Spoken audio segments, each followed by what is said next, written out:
은혜 받으실 하나님 말씀은 열왕기하 19장 우리 1절부터 19절까지 읽으시고 그 다음에 35절부터 37절까지 이렇게 나누어서 읽겠습니다. 오늘 말씀의 제목은 정직한 절망이 은혜를 만날 때, 정직한 절망이 은혜를 만날 때, 이런 제목으로 열왕기하 강의 22번째 하나님의 우리 음성을, 은혜를 허락하신 은혜를 받도록 하겠습니다. 오늘 주제는 위기와 기도입니다. 우리도 똑같은 일을 많이 경험을 합니다. 위기가 옵니다. 근데 우리가 당연히 위기 가운데 기도를 하죠. 아주 일상적인 기도를 하는 겁니다. 그런데 오늘 말씀에 보면 이 위기가 어떤 위기였느냐, 지금 지난주 우리 말씀에 봤던 것처럼 북쪽 이스라엘이 아수르에 의해서 722년에 망했죠. 19번째 그 왕이었던 호세아 왕 때 망했고, 이어서 이제 남쪽 유다도 포위하고 있는 그런 상황이에요. 같이 망하게 하려고 여세를 몰아서 이제 남유다도 끝장내겠다, 이런 모습으로 지금 전쟁이 이어지는 겁니다. 20만 가까이 되는 아수르 군사가 지금 포위를 하고 있는데, 이거 완전히 고사를 시키든지 아니면 뚫리면 전멸되든지 이 둘 중에 하나입니다. 절체절명의 위기 가운데 있게 되는 그런 상황이 지금 18장, 19장이에요. 그런데 이런 상황 가운데, 그래서 뒤쪽에 보면 3절에 이사야가 뭐라고 하는가 보세요.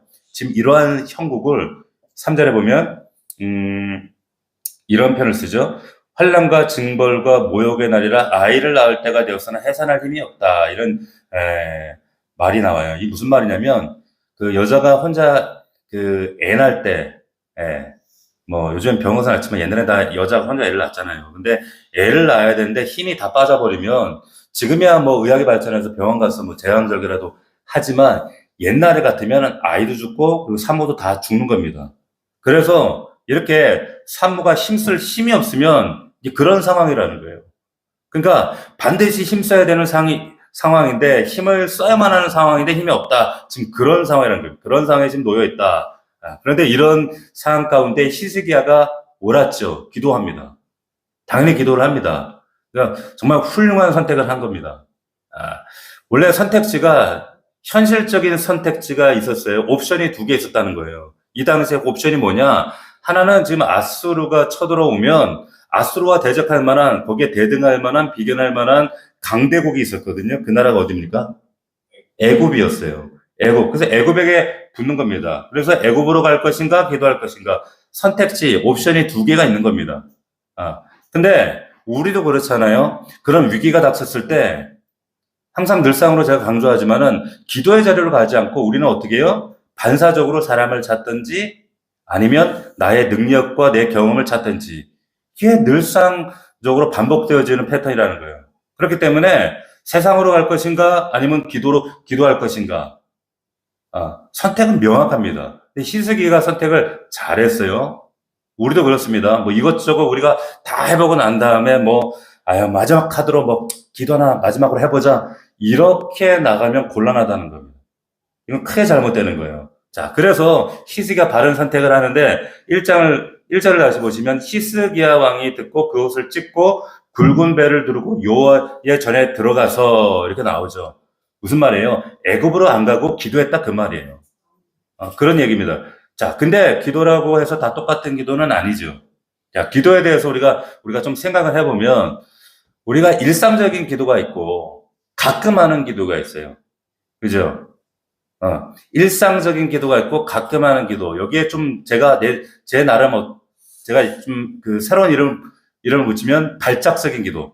가끔 하는 기도는. 그러니까 일상적으로 항상 꾸준하게 하는 기도와, 그리고 발작적인 기도가 있어요. 그러니까 급할 때만 기도하고, 아플 때 기도하고, 문제 생기면 위기 때 기도하고, 뭐 입시 앞두고 기도하고, 뭐 사업장이 힘들 때 기도하고, 뭐 결혼을 앞두고 기도하고, 이런 기도, 이런 걸 다 발작적 기도라고 합니다. 이때만 기도하는 거예요. 근데 일상적인 기도, 또는 발작적인 기도, 근데 이게 어떤 차이가 있는가? 어떤 차이가 있을까요? 자, 발작적인 기도라고 해서 하나님이 안 들으시는 건 아니에요. 갑자기 위기 때, 갑작스럽게 발작적으로 기도 안 하는 사람이 갑자기 기도하러 나오고 막 그럴 수 있죠. 그런데 그런 기도 하나님 들으시죠. 그런데 일상적인 기도와 이런 그 갑작스러운 발작적인 기도의 차이점이 뭐냐면, 이 일상적 기도는 굳이 말한다면 제가 아까 문자에 보내드렸던 하나님의 얼굴을 구하는 기도입니다. 자, 성경에 보면, 구약의 성경에 보면은 하나님의 얼굴을 구하는 기도가 있고 하나님의 손을 구하는 기도가 있어요. 그렇게 표현됩니다, 관용적으로. 그런데 모든 상황, 우리 찬양 가운데도 그런 거 있죠. 모든 상황 속에 참여하시는 주를 뭐 보라 그러고, 뭐 그 주의 얼굴 구할 때 이런 찬양이 있잖아요. 그 의미가 뭐냐면, 얼굴을 구하는 기도, 일상적인 기도하는 사람, 이건 하나님과 일상에서 늘 교제하는 사람, 그래서 이 기도를 끊임없이 놓지 않고 하는 사람이에요. 근데 발작적인 기도를 하는 사람은, 가끔 기도하는 사람은 손을 구해요. 손이 뭡니까? 손이 뭘까요? 하나님의 능력이에요. 하나님의 능력. 그러니까 하나님의 손을 구하는 사람의 특징이 뭐냐면, 하나님을 사랑하는 게 아니라 하나님을 사용하죠. 능력이 필요한 거죠. 하나님은 내 필요를 채우시는 분이고. 근데 이걸 성경에서는 뭐라고 하냐면, 이거를 종교라고 얘기합니다. 하나님의 능력이 필요한 거예요. 근데 신앙은 그게 아니에요. 교제가 목적입니다. 그러니까 종교와 신앙은 전혀 다르죠. 그러니까 신앙은 그 인격의 대상과 내가 교제 나누는 것이고, 종교는 철저하게 그런 인격적인 관계와는 상관없이 내 필요를 일방적으로 요구하고, 주고받는 거예요.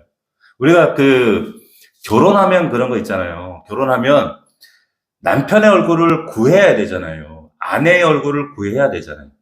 맞아요? 그런데 남편의 손만 쳐다보면 이거 좀 곤란한 거거든요. 근데 요즘에 제가 최근에 알게 된 그 신조어인데, 그 퐁퐁맨이라고 들어보셨어요? 퐁퐁맨? 못 들어보셨어요? 이게 무슨 말이냐면, 여자가 자기 욕심을 채우기 위해서 이제 멍청한 남자 데려다가 결혼해가지고 남자한테 설거지 시키고 일 시키고 그리고 경제권도 다 가지고 오고 이 남자를, 그러니까 이 남자는 평생 연애 한번 못 해본 거야. 어수룩한 근데 반대로 자기는 시락하게 세상에 다 놀다가 결혼할 때는 그런 사람 데려다가 자기 마음대로 남편을 휘두르고 사는 거예요. 근데 이런 남편을 펑펑맨이라고 한대요. 펑펑 남편. 제가 최근에 알았는데, 야, 이런 세상이구나, 싶은 거예요. 나 하나님을 퐁퐁 하나님으로 생각하는 거예요. 내 욕심을 채울 수 있는 어떤 사다리. 예. 그러니까 내 모든 어지러운 것들을 설거지해 주시는 하나님. 근데 일상적 기도하는 사람과 발작적 기도를 하는 사람의 차이점이 이렇다는 거예요. 전혀 신앙의 양상이 달라지는 거죠. 한 사람은 종교 생활을 하는 것이고, 한 사람은 신앙을 하는 겁니다. 교제라는 건 뭐예요? 신앙에서 교제를 한다는 건 뭡니까? 교제는 왜 해요? 친해지려고 하잖아요. 자도 마시고, 그리고 꼭 무슨 목적을 가지고 대화하는 게 아니라 그냥 일상을 나누잖아요. 어떻게 살았어? 오늘 뭐 먹었어? 오늘 어땠어? 직장 생활은 어땠어? 마찬가지로 하나님과의 친해지는 교제도 똑같습니다. 꼭 목적만을 가지고 기도하는 건 아니라는 거예요. 이게 우선 일상 속에서 하나님을 정말 내 옆에 배우자처럼 생각을 하는 겁니다. 근데 하나님을 펑펑 하나님으로 생각한다? 그러니까 내 필요만 딱 구하고 그냥 가는 거예요. 하나님 손만 구하는 거 안 돼요. 주시면 만족하고, 그리고 이제 빠이빠이. 근데 예배 드릴 때도 보면 제가 참 속상하고 안타까울 때가 참 많이 있는데, 예배 때도 보면 펑펑 하나님 믿는 것처럼 이렇게 예배 드리시는 분들이 있어요. 그러니까 좀 니지막하게 왔다가 필요한 말씀만 딱 듣고 그리고 싹 가버린단 말이에요. 자, 이거 되게 이상한 거예요, 여러분. 이거 정상적인 신앙 아닙니다, 이거. 되게 잘못된 거예요, 이거. 그러니까 하나님이 이거 정말 조정하길 원하시죠. 자, 우리가 교제하는 사람이라고, 내가 지금 교제하는 사람인데 그 사람하고 정말 이렇게 내 필요만 딱 충족하면 싹 얼굴을 돌려버리면, 그런 사람하고 여러분들 같으면 교제하고 싶겠어요? 괜히 내가 이용당하는 기분이 들지 않겠어요? 뭐 별일 없더라도 우리 일상을 나누고 하루를 나누고 친해지고 싶고, 이게 교제잖아요. 온전한 기도가 되려면 하나님의 얼굴을 구하시는 기도가 되셔야 돼요. 꼭 목적이 없더라도. 그래서 일어나시면 습관적으로 엎드리고 자기 전에 누워서라도 아버지 하고 대화하시고, 길을 가면서도 아버지, 주여 찾는 이유가 일상적으로 그분과 친해지고 싶은 겁니다. 자, 또 한 가지 내용은 이겁니다. 뭐냐면 여기 이사야를 보세요. 이사야를 불렀어요. 이사야 왜 불렀을까요? 정현중 목사 이사야 왜 불렀을까요? 말씀 들으려고 부르죠. 선지자니까. 2절 보십시오. 왕궁에 세임된 엘리야긴과 성년 셈나와 제사장 중 장로들에게 굵은 배를 불러서 아모스 아들 선지자 이사야에게 보내는 거예요. 자, 기도는 다른 면에서도 두 가지가 있어요. 뭐냐면 상황 붙들고 하는 기도가 있고 또 하나는 말씀 붙들고 하는 기도가 있습니다. 자, 상황 붙들고 하는 기도는 뭐예요?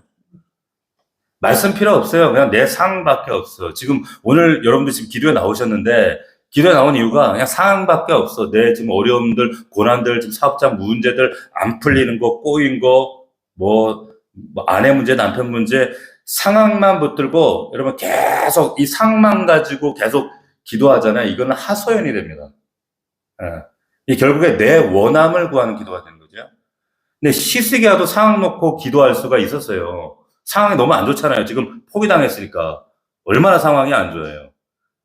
근데 그러면 이 히스기야 기도하면 기도의 내용이 어떻게 나가야 되겠어요? 하나님 이 포기당한 거 좀 풀어주세요. 이 아수르가 좀 떠나가게 해주세요. 나 살려주세요. 이게 당연히 인간적인 어떤 종교적인 기도가 되는데 히스기야는 그렇게 하지 않았다는 겁니다. 상황만을 놓고 기도하는 것이 이게 건강한 기도가 아니구나, 충분한 기도가 아니구나라는 것을 이사야가 알았어요.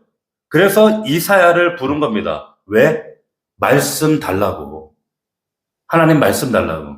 그래서 보세요. 19장 6절 보세요. 이사야가 그들에게 이르되, 자, 너희는 너희 주에게 이렇게 말하라. 여호와의 말씀이 너는 아스루 왕의 신복에게 들은 바 나를 모욕하는 말 때문에 두려워하지 말라. 자, 우리를 지금 이 위기 가운데 압도하고 있는 두려움, 사람의 말 두려워하지 말라는 거예요. 감정적인 문제를 먼저 만져주시고 그리고 7절에 보시면 어떻게 응답하시는가. 내가 한 영을 그의 속에 두어 그로 소문을 듣고 그의 본국으로 돌아가게 하고 아수르 왕을 말하는 이 사내립 그리고 또 그의 본국에서 그에게 칼에 죽게 하리라. 뒤에 보면 나오죠. 37절 우리가 읽었던 말씀 보면 진짜 아들에 의해서 죽임을 당해요. 역사적으로도 그래서 사내립이 사나케립이라고 하는 왕이었는데 아시리아의 실제 반란한 아들에 의해서 죽임을 당합니다. 무슨 말이냐면 보세요. 말씀 붙들고 기도했더니 그 말씀이 현실이 되더라는 거예요. 할렐루야. 그러니까 이게 되게 중요한 겁니다. 내가 상황 붙들고 기도하느냐, 문제를 붙들고 기도하느냐, 아니면 말씀을 붙잡고 기도하느냐라고 하는 거예요. 제가 여러분들에게 요즘에 강조를 잘 안 하지만 늘 초창기 때 여러분들 강조했던 거, 묵상하시라는 거. 큐티하세요. 복상하세요. 요즘에는, 그래, 그래도 이 정도 됐으면 하겠지. 저는 믿고 말씀을 드리지 않는 거예요. 왜 묵상을 하냐? 말씀을 잡아야 돼요. 덮어놓고 하나님 구하는 것이 아니라 이건 종교예요. 말씀 붙잡고 내 눈에 보이는 내 사업장과 내 일터와 가정사의 수많은 사건, 문제들은 심각하지만 어렵지만 상황 놓고 하나님께 구하는 건 별 의미 없어요. 하나님도 다 아시지. 굳이 구하지 않아도. 그게 아니라 하나님 말씀 달라고 묵상하고 그 말씀 내게 주시는 말씀 가지고 하나님 이 말씀 주셨잖아요. 하나님 앞에 내미는 거예요. 기도하시는 거예요. 그래서 묵상이 중요한 겁니다. 말씀이. 어떻게든지 우리가 말씀 묵상과 그리고 설교 시간에 주시는 주의종을 통해 주시는 말씀을 붙잡으려고 하는 이유, 그게 우리 삶의 영적인 실마리가 되기 때문에 그렇다는 거예요. 그렇기 때문에 보세요. 상황 붙들면 안 되고 여러분들 반드시 말씀 붙들고 기도할 때 그것이 현실이 된다라고 하는 거예요. 그렇기 때문에 여러분 히스기야 기도의 특징 두 가지죠. 하나는 뭐예요? 하나님의 얼굴을 구하는 기도, 발작적인 기도가 아니라는 거예요.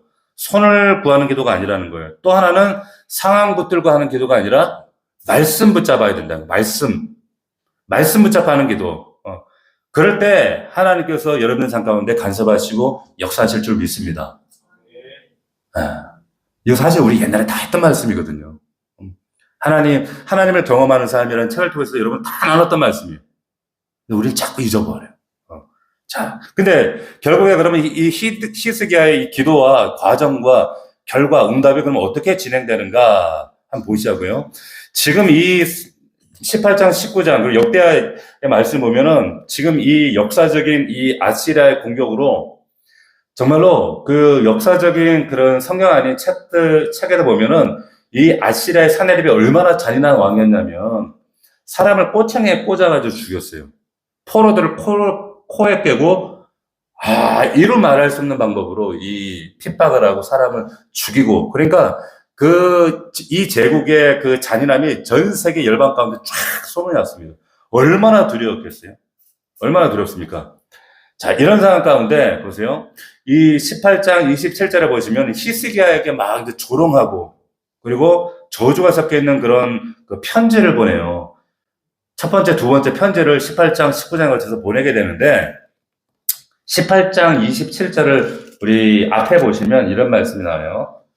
랍사게가 그에게 이르되 장관이죠. 이 아시리아에 내 주께서 내 주와 내게만 이 말을 하라고 나를 보내신 것이냐? 성에 앉은 사람들도 너희와 함께 자기의 배변을 먹게 하고 자기의 소변을 마시게 하신 것이 아니라 똥을 좀 먹게 한다는 거예요. 그러면서 보시면 29절에 왕의 말씀이 너희는 히스기야에게 속지 말라. 그가 너희를 내 손에서 건지지 못한다. 그리고 19장으로 넘어가면 이제 19장 10절에 두 번째 편지 내용이거든요.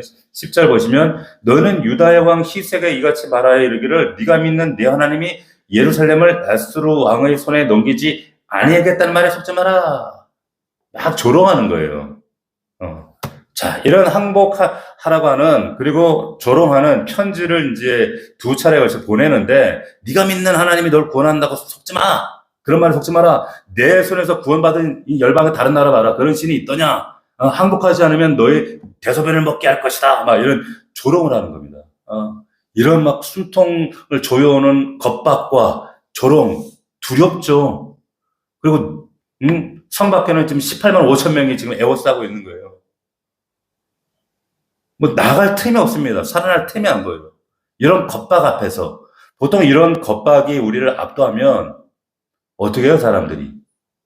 예, 최근에 이제 중동 전쟁에 이 이란과의 전쟁을 보면 트럼프가 막 겁박을 하잖아요. 그래가지고 막 니네들 농축 우라늄 핵 포기 안 하고 우라늄 안 내놓으면 다 기반 시설이고 뭐고 나 박살을 내버릴 거야. 막 겁박을 합니다. 실제로 앞에 막 지도자를 다 죽여버리고 폭격을 했잖아요. 그런 으름장을 놓으니까 그런데 여기에 대해서 이제 이란 군부가 똑같이 으름장을 놔요. 기죽을 만도 한데 그러면서 의연하게 쫄지 않은 척하면서 너희들 호르무즈 통과 못해. 그리고 미국이 협조하는 나라들 내가 다 부셔버릴 거야. 그러면서 막 의연하게 같이 이렇게 으름장을 놔요. 자, 왜 이런 말씀 드리냐면 히스기야도 그럴 수 있다는 거예요. 그렇잖아요. 아시리가 이렇게 으름장을 하고 겁박하고 조롱할 때 그 겁박 앞에서 히스기야도 그 백성들 앞에서는 그래도 태어난 척, 의연한 왕인 것처럼 담대한 척, 자기의 통치자로서도 위험을 지키고 좀 체면도 살리면서 큰 소리 치고 싶을 거 아니에요. 그런데 그러지 않아요. 그러지 않습니다. 걱정하지 마. 내가 막을 수 있어. 백성들이여 나를 따라라. 이렇게 연기할 수도 있는데 히스기야가 철저히 그렇지 않고 자기의 실패와 지금 이런 전국에 이르기까지 실패한 자기의 외교력 정치를 이것을 철저하게 자기의 무능을 인정하면서 이걸 표현을 합니다. 어떤 방식으로 표현하는가? 보세요. 오늘 말씀 보시면 19장 몇 절이에요? 14절 보십시오. 14절 보시면 이렇게 얘기해요. 히스기야가 사자의 손에서 편지를 받아보고 여호와의 성전에 올라가서 히스기야가 그 편지를 여호와 앞에 펴놓고 이렇게 나와요. 여호와 앞에 펴놔요. 자, 무슨 말이냐면 이게 무슨 지금 하나님이 뭐 눈이 멀어가지고 편지를 펴놓는 거예요? 전지전능 하나님이 그 편지의 내용을 모르시겠어요? 그러니까 자기가 완벽하게 실패했다는 거 뼈저리게 지금 인정한다는 걸 이렇게 표현을 하는 겁니다. 이게 직면하는 거예요. 제가, 요즘에 저희 집에 제가 몬스테라를, 우리 정 집사님이 준 몬스테라를 열심히 키우는데 얘가 너무 잘 크는 거예요, 지금. 그래가지고 벌써 3번을 잎을 폈어. 얼마나 예쁜지, 생명을 이게 키우고 그리고 이것이 새로운 싹을 틔운다는 이 기쁨이 되게 크더라고. 이걸 왜 요즘에 반려식물이라고 그러잖아요. 그 기쁨이 참 큽니다. 근데 제가 그 모를 때는 물만 열심히 주면 잘 클 줄 알았어. 그랬더니 어느 순간인가 얘가 이게 잎이 노랗게 되더라고. 그래가지고 제가 또 열심히 막 챗 GPT 찾아서 공부를 해봤죠. 열심히 공부했어요.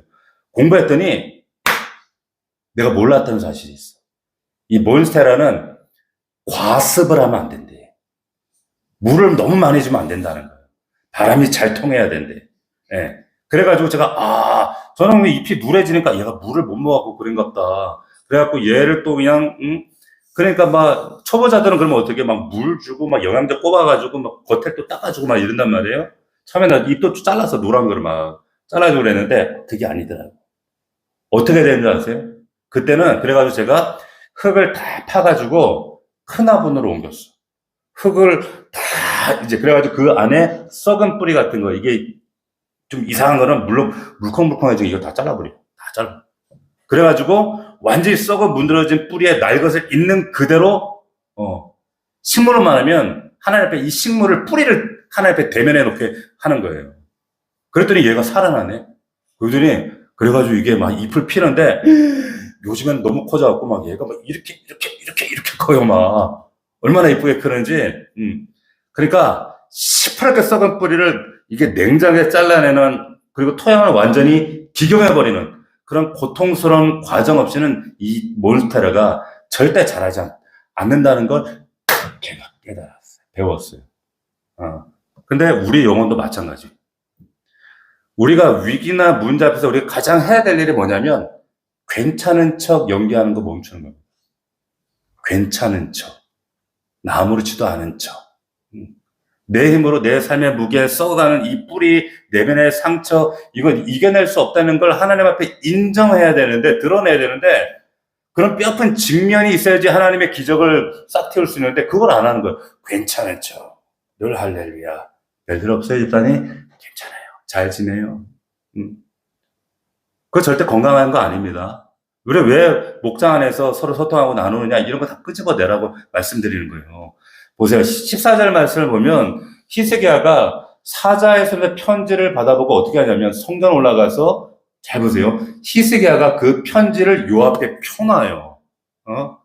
국방장관 부르거나 뭐 강대국에 밀사를 보내거나 하지 않아요. 어떻게 하냐면 그 참혹한 편지를 손에 꼭 쥐고 올라가가지고 성전 돌계단을 묵묵히 올라갑니다. 뚜벅뚜벅 올라가서 그리고 하나님의 임재가 있는 그 지성소 앞에 딱 털썩 주저앉아요. 앉아가지고는 그 편지를 쫙 하나님에 펼쳐놓는 거예요. 그 편지를 요 앞에 펴놓고 저는 이 이 구절을 보는데 갑자기 심장이 쿵 하더라고. 너무 감동이 되는 거예요. 편지를 요 앞에 펴놨다는 거예요. 전지전능하신 하나님이 뭐 놓아놓으셨나? 그걸 모르시나? 근데 이 행동이 의미하는 건 뭐예요? 하나님 이 편지 좀 보세요 이거예요.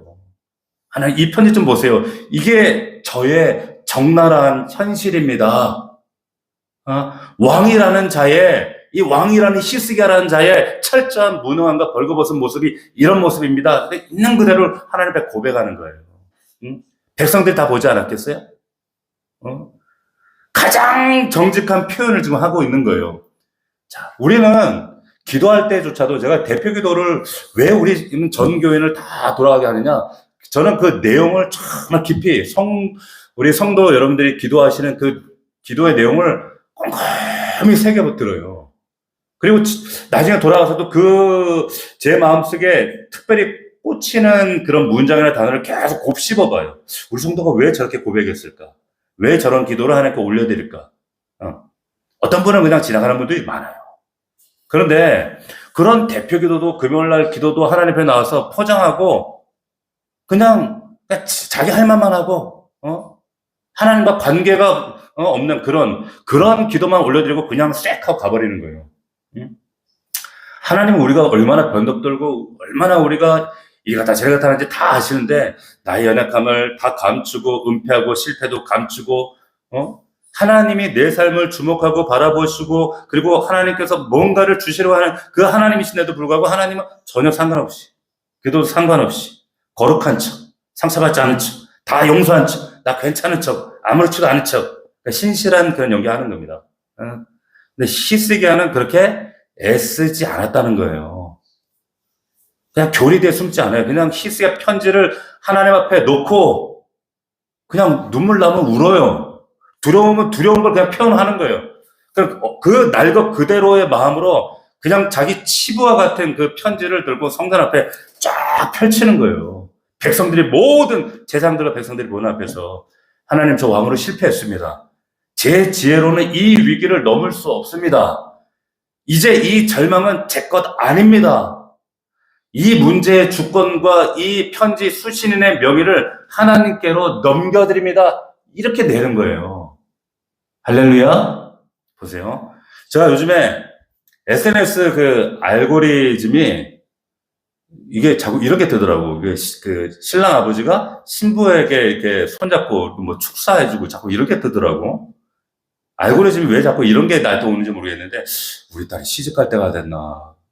제가 그걸 한두 번 봤더니 그래서 계속 그게 뜨는 것 같아요. 근데 거기에 보면 이제 품 안에 정말 애지중지 거의 키웠던 그 소중한 딸 손잡고 이제 그 결혼식장에서 버진 로드를 걷는 아버지의 마음. 한번 생각해 보세요. 그리고 이제 그 상상해 보시면은 그 버진 로드를 그 짧은 걸음을 딸과 손을 잡고 이렇게 걷다가 나중에도 이제 우리 이제 아버지들, 딸에 있는 아버지들은 깨닫게 되겠지만 그 신랑에게 손을 인계해 주잖아요. 나 생각하면 너 눈물 날 것 같아. 벌써. 그래서 넘겨줄 때 어떤 마음이 계세요? 하나님, 이제 제가 이 아이를 세상의 비바람으로부터 지켜줄 수 있는, 모진 바람으로부터 지켜줄 수 없는 때가 왔습니다. 이제는 제가 할 수 없습니다. 하나님 아시죠? 지금 내 품을 떠나는 이 딸의 미래를 이제는 지금 그 사윗감에게 신랑에게 손을 넘겨주지만은 사실은 이제는 사실 그게 하나님 전능자의 손에 아이 이 딸을 맡깁니다라고 하는 의탁이 되는 거예요. 그러니까 혼자 그런 생각 해봤어요. 그냥 벌써부터 미리. 네? 그러니까 그 손을 놓아준다 상실감과 그런데 그 이면에는 항복의 순간이 있는 거예요. 하나님 앞에서. 이게 위탁이죠, 하나님께. 위탁하는 거잖아요. 우리가 하나님 앞에 내 인생에 지금 어떤 문제와 위기 앞에 사내립의 편지와 같은 그런 내 인생의 청구서를 딱 받아들였을 때 이걸 내려놓는 순간도 똑같다는 거예요. 내 힘으로 통제하려던 내 소나기를 하나님 앞에 딱 놓아드리면 그때 하나님께서 하나님의 손이 내 인생을 딱 붙잡기 시작하죠. 이걸 안 해요. 문제가 생기면 또 아수르로 가고 애굽을 찾고 내 똑똑과 내 잘남을 의지하고 그게 아니에요. 하나님 히스기야는 이런 기도를 했던 겁니다. 하나님 보십시오. 이게 제 현실입니다. 제 힘으로는 아수르 왕의 편지 단 한 줄도 지울 수 없습니다. 제 지혜로는 이 실패를 딛고 일어설 수 없습니다. 이제 절망은 이 절망은 제 것이 아닙니다. 이 문제의 이 주권을 창조주 하나님께 넘겨드립니다. 그 마음으로 지금 편지를 쫙 펴는 거예요. 할렐루야? 이렇게 하고 계시나요? 이런 마음이 절실하다면 정말 금요일 기도회를 빠질 수가 없어요. 정말 절실하다면, 여러분 차마 우리 목장원에서도 꺼낼 수 없는 우리의 가정사들, 말하지 못하는 아픔들, 내 인생의 실패들, 아픔들, 눈물들, 이런 내 인생의 갑작스러운 이런 사내립의 편지들, 청구서 같은 이런 편지들, 이런 것들을 들고 하나님 앞에 올라가시라는 거예요. 인정하시라는 거예요. 안 그런 척, 괜찮은 척, 상처 안 받은 척, 나는 뭐 괜찮은 신앙 있는 척, 그거 다 자기의, 쓰잘데기 없는 자기의라는 거예요. 가장 정직한 심정으로 하나님 앞에 엎드릴 때, 오늘 말씀의 제목이 그거예요. 정직한 절망이 하나님의 은혜를 만난다는 거예요. 그래서 가장 강력한 접촉점이 되더라. 자 보세요. 이 편지를 펴놓은 히스기야가 15절을 보십시오. 19장 15절을 보시면 그 앞에서 시스기야가 기도하여 이르되 그룹들 위에 계신 이스라엘 하나님 여호와여 주는 천하 만국의 홀로 하나님이시라 주께서 천지를 만드셨나이다. 편집해놓고 하는 기도가 하나님 살려주세요, 도와주세요. 자, 사람이 우리가 경험해 보았지만은 여러분 사람이 문제가 닥치잖아요.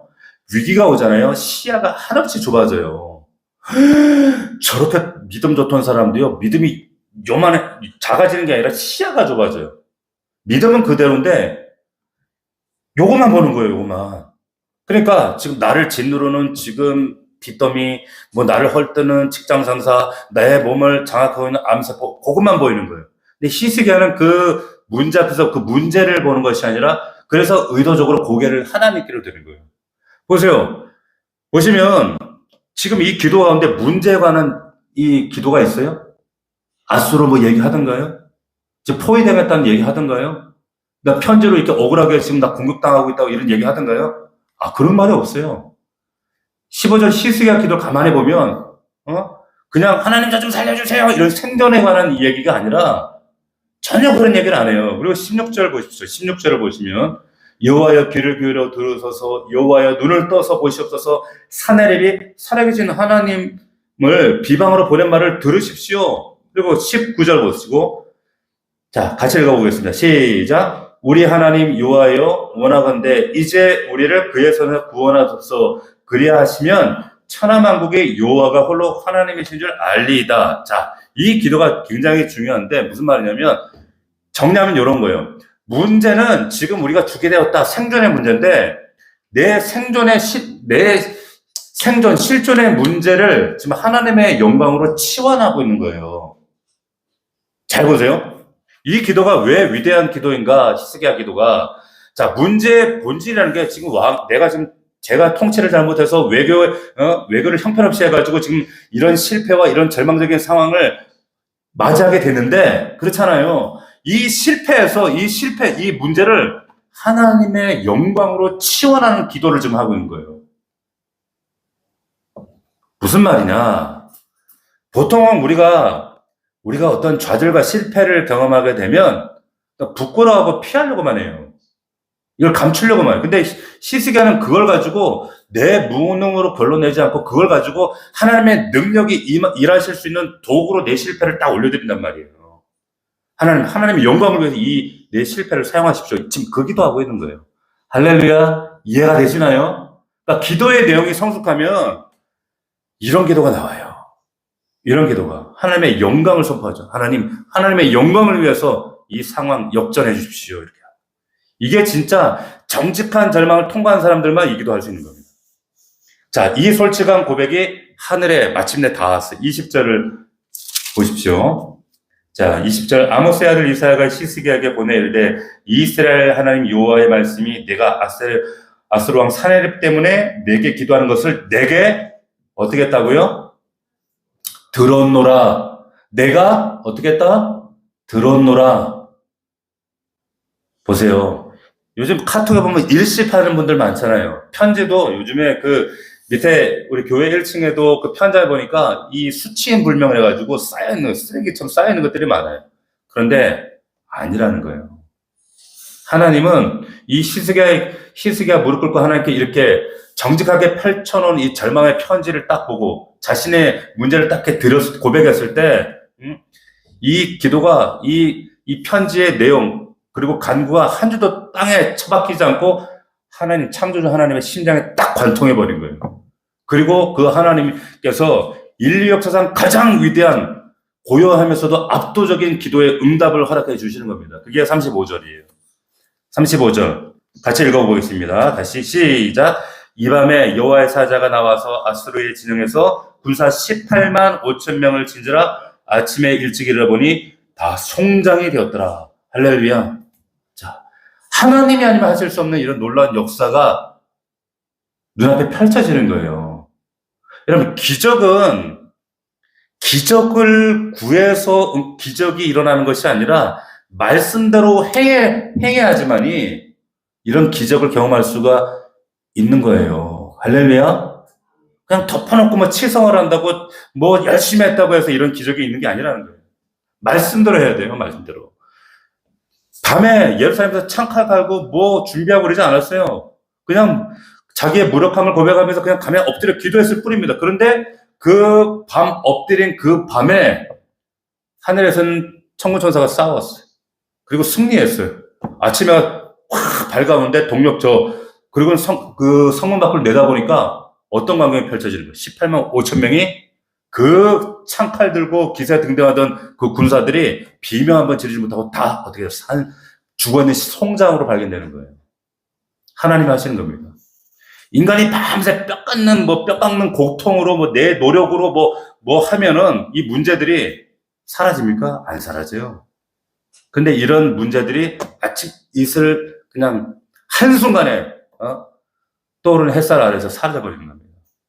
뒤에 보시면 앞에 그 이사야의 예언처럼 37절에 보면 결국에 이 사내립이 그 자기 포장하면서 스스로 신이라고 여겼던 사내립은 쫓겨내시 고향 가가지고 아들에 의해서 피살당합니다. 역사적으로 보면. 예. 그리고 철저히 자기 객관화하고 그 고백의 자리에서 하나님을 붙들었던 이 히스기야는 구원을 받아요. 할렐루야. 자, 이 말씀이 우리의 삶 가운데 실상이 되기를 축원합니다. 그렇구나. 머리에 돌아서면 잊어버린 것이 아니라 여러분 삶에 적용하셔야 돼요. 어디서 내가 이 말씀을 머리로 기억하고 마음에 새기고 내 심장을 관통하는 이 말씀이 내 삶에 적용까지 나가지 못한 가로막혔던 지점이 어딘가를 빨리 찾아내서 아버지 하나님 정말 이 히스기야의 기도가 나의 기도가 되게 하시고 정말 하나님 앞에 이 정직한 절망이 하나님의 기적을 내 삶에 응답으로 끌어내릴 수 있는 놀라운 역사가 되게 해 주시옵소서. 이렇게 간구하는 여러분들 되기를 축원합니다. 그 응답을 그 말씀 붙들려고 이 자리에 나오신 거예요. 이 밤에 여러분들 기도하실 때에 오늘 이 말씀이 여러분들의 정말 확실한 응답이 될 수 있기를 주의 이름으로 축원합니다. 아멘. 그러려면 여러분 넘어진 거, 여러분 실패한 거 다 있는 그대로 고백하세요. 히스기야처럼. 하나님 나 더 이상 버틸 힘이 없습니다. 지금 이 무서운 세상에 이 편지 청구서 앞에서 도무지 내가 정말 해결할 수 있는, 맞닥뜨릴 수 있는 인간의 능력이 없습니다. 이렇게 여러분들이 정직하게 하나님 앞에 자신을 그냥 있는 그대로 끄집어 내놓을 때 그 정직한 절망 끝에서 하나님의 은혜가 임하는 거예요. 하나님 나는 이것밖에 안 돼요 라고 하는 고백이 있어야지만이 하나님의 은혜가 임합니다. 감추지 마세요. 숨기지 마세요. 오늘 이 예배당 나갈 때는 여러분들 발걸음이 정말 두려움을 이기고 담대하게 승리하고 확신의 응답을 가지고 나갈 수 있는 저와 여러분들 되기를 예수 그리스도 이름으로 간절히 축원합니다. 축복합니다. 기도하겠습니다.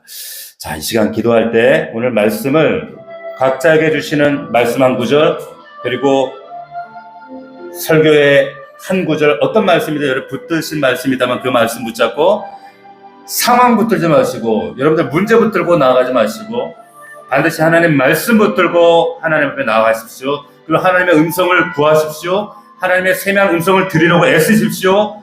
부르짖을 때에 하나님께서 여러분들의 문제를 분별하게 하시고 알게 하시고 깨닫게 하시고 우리가 순종할 수 있는 또한 능력도 허락하실 줄 믿습니다. 오늘 말씀 붙들고 나라와 민족과 교회를 위하여 우리 자신을 위하여 기도하시고 교회를 위하여 또한 간절히 기도하시고 주의 종과 우리 목자들과 목장 부흥을 위해서 교회 부흥을 위하여 기도해 주시기 원합니다. 우리 내일 모레 주일 예배와 우리 화목제 위에 또한 간절히 기도하며 아버지 하나님 이 자리에 빈자리가 채워질 수 있도록 영원 구원의 역사가 하나님 이기적인 신앙이 아니라 이기적인 종교 생활이 아니라 하나님을 기쁘시게 하는 그러한 영혼을 살리는 우리 믿음의 종들 되게 하옵소서. 우리 간절한 마음으로 주여 세 번 부르고 통성으로 기도합시다.